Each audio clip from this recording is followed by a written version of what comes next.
Hello students, BSc की जो first year classes हैं उसमें हम आगे बढ़ रहे हैं और आगे बढ़ के हम स्टार्ट कर रहे हैं वान डेर वाल के अनुप्रयोग। वान डेर वाल समीकरण के जो अनुप्रयोग हैं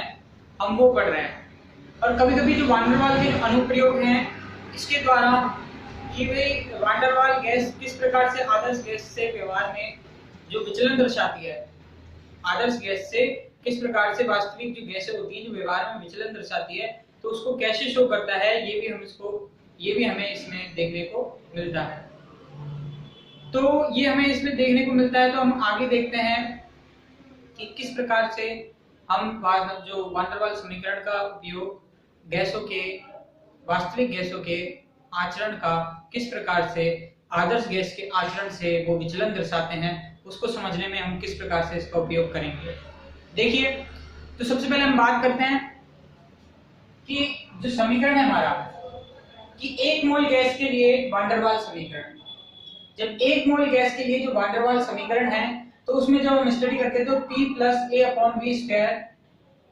V minus B equal to RT, जो मैंने लास्ट वाले जो वीडियोस है उसमें दिखाया था। ये अब बात करते हैं जब हमने पक्षांतरण किया, क्या किया कि भाई P को इस B से मल्टीप्लाई किया और T को इस B से मल्टीप्लाई किया, तो PV माइनस PV और P, अब बात करें A अपॉन V स्क्वायर को जो हमने इससे मल्टीप्लाई किया तो V से B कट गया और A अपॉन V आ गया, और जब A अपॉन V स्क्वायर को जो हमने B से मल्टीप्लाई किया तो AB अपॉन V स्क्वायर आ गया। अब इक्वल टू RT। ओके, अब इसके बाद हम देखते हैं, देखो आगे हम चलते हैं कि AB upon V square, AB upon V square है, ये बहुत छोटी भिन्न है। AB अपॉन V स्क्वायर बहुत छोटी भिन्न होने के कारण नगण्य मानने पर, AB अपॉन V स्क्वायर बहुत छोटी भिन्न होने के कारण इन्हें जब हम नगण्य मानते हैं, नगण्य मानने पर तो इस वैल्यूज को हम नेगलेक्ट कर देते हैं इस वाले समीकरण में। इस वाले समीकरण में हमने ये वैल्यू नेगलेक्ट कर दी, तो PV minus PV plus A upon V equal to RT। Okay, तो PV minus PV A upon V equal to RT। अब बात करें एक मोल वास्तविक गैसों के लिए आदर्श गैस समीकरण, एक मोल वास्तविक गैसों के लिए जो आदर्श गैस समीकरण है तो हमको PV इक्वल टू RT, भाई n की वैल्यू 1 हो गई, हमने उधर ही पहले इसको नेगेटिव मान लिया, तो PV equal to RT। PV equal to RT, जब ये वैल्यूज जो हमारी आई PV इक्वल टू RT, तो PV इक्वल टू RT आते हैं तो PV माइनस PV। ओके, ये जो वैल्यू है हमने एज इट इज यहां पे रख दिया RT की value, PV minus PV plus RA upon V equal to PI VI equal to RT। अब ये जो हमें ये समीकरण प्राप्त हुआ है, ये जो समीकरण हमें प्राप्त हुआ है,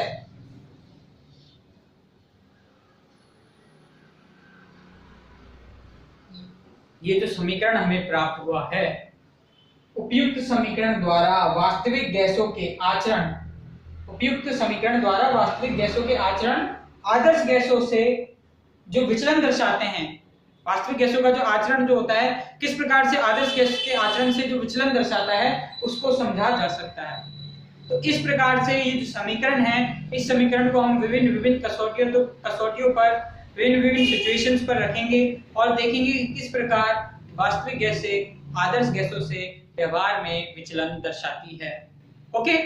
अब हम आगे स्टार्ट करते हैं, इसको उतार लीजिए जब तक आप।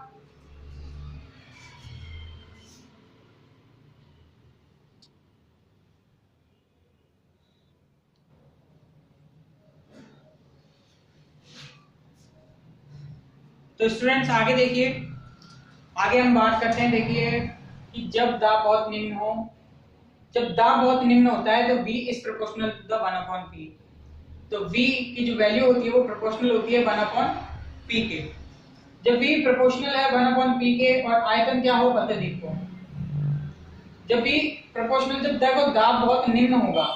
दाब बहुत कम होगा, दाब की वैल्यू अगर ये यहाँ पे कम होगी तो V की प्लस वाली जो वैल्यू है वो बढ़ती जाएगी, तो आयतन क्या हो जाएगा, अत्यधिक हो जाएगा। तो दाब निम्न होने पर आयतन अत्यधिक हो जाएगा, तो अब आयतन अत्यधिक हो गया, ठीक है। दाब निम्न है तो हमने जो दाब वाली जो वैल्यूज हैं बात करें जैसे कि PV है, ठीक है, PV है भाई, आयतन अत्यधिक है तो ये वैल्यू तो नेगेटिव नहीं होगी, ये वैल्यू तो नेगेटिव होगी, लेकिन ये दाब यहाँ पे निम्न है तो ये वैल्यू नेगेटिव हो जाएगी, ठीक है। और आयतन अत्यधिक है तो ये वैल्यू ज्यादा नेगेटिव हो जाएगी, तो ये वाली वैल्यू नेगेटिव हो जाएगी। तो पीवी वैल्यू क्या रहेगी, PV equal to PI VI equal to RT, ये वैल्यूज हमारी इसमें रह जाएगी। ये वैल्यू अगर हमारी इसमें रह जाएगी तो हम कह सकते हैं निम्न दाब पर वास्तविक गैस आदर्श गैस की भांति व्यवहार करती है, ठीक है। पीवी इक्वल टू आरटी, तो निम्न दाब पर बात करें, निम्न दाब पर वास्तविक गैस आदर्श गैस की भांति व्यवहार करती है।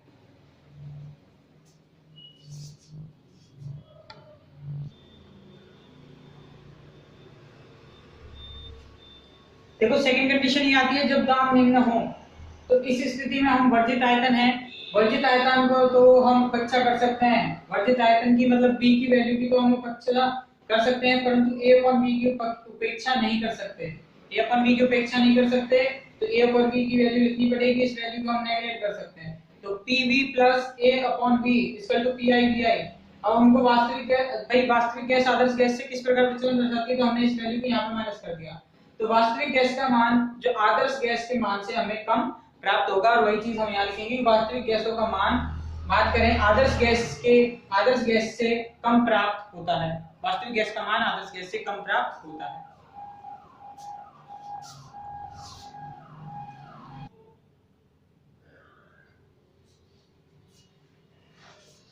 अब देखो अब कंडीशन थोड़ी चेंज होती है, अब कंडीशन ये आती है जब उच्च दाब हो। अब दाब जब उच्च दाब ले लिया, उच्च दाब पर बात करें, जब दाब की वैल्यू उच्च होगी, यहाँ पे दाब की वैल्यू उच्च अगर होती जाएगी तो आयतन घटता जाएगा, आयतन कम होगा, ठीक है। तो ए बी को तो नगण्य मान, आयतन कम होगा तो भाई इस वैल्यू को तो हम नगण्य मान सकते हैं, तो ए बी हमने हटा दिया है ना, तो ए अपॉन बी, ठीक है, ए अपॉन बी को तो हम नगण्य मान सकते हैं, लेकिन पीबी को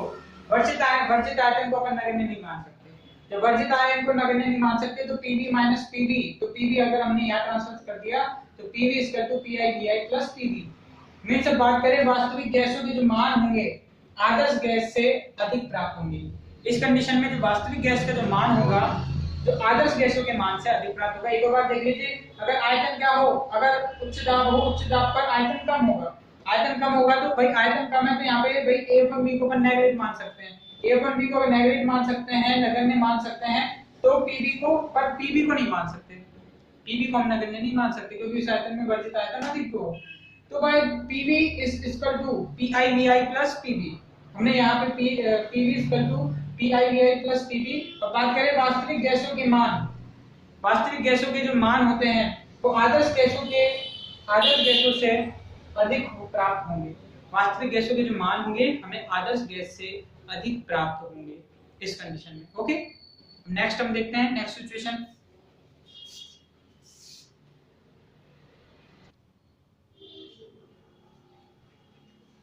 अब बात करें, देखो जब निम्न ताप पर क्या होगा, जब निम्न ताप क्योंकि बी प्रोपोर्शनल टी, तो निम्न ताप होगा तो आयतन भी कम होगा, निम्न ताप पर आयतन भी कम होगा, तो आयतन कम होगा तो बात करें तो a अपॉन v तथा pv का मान जब अधिक होगा, a अपॉन v तथा pv का मान जब अधिक होगा और मान अधिक होगा तो इन दोनों वैल्यूज को हमको लिखना पड़ेगा, जैसे हमने समीकरण में लिया माइनस pv और a अपॉन v और pi vi। तो इस कंडीशन में बात करें तो हम इन दोनों को पक्षांतरित करके जब यहाँ पे ले आएंगे तो pv equal to pi vi plus pv minus ev। Means बात करें ये जो वैल्यूज है ये गैसों को आदर्श गैस से जो विचलन है उसको बता रही है कि भाई विचलन आएगा तो इतना आएगा, ये आदर्श व्यवहार से जो विचलन होगा गैस का, वास्तविक गैस का आदर्श गैस के व्यवहार से विचलन होगा और वो जो वैल्यू होगी इसके इक्वल होगी।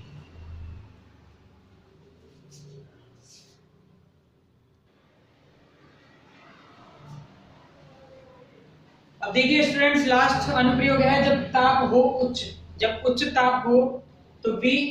Proportional T, V proportional T क्या होता है, तो आयतन भी क्या होगा, उच्च ताप पर आयतन भी अधिक होगा, आयतन अधिक होगा तो A अपॉन B तथा PV के मान को हम अपेक्षित कर सकते हैं। अपेक्षित करने पर मतलब A अपॉन B इसको नेगलेक्ट करने पर और इस वैल्यू को नेगलेक्ट करने पर जो गैस का व्यवहार है वो एकदम आदर्श गैस होगा, गैसें एकदम आदर्श गैस की भांति व्यवहार करेंगी, तो गैसों का व्यवहार आदर्श होगा। तो इस प्रकार से हमने जो वान डेर वाल समीकरण है, वही गैस आदर्श गैस के व्यवहार से कैसे विचलन दर्शाती है, वास्तविक गैस या आदर्श गैस के व्यवहार से कैसे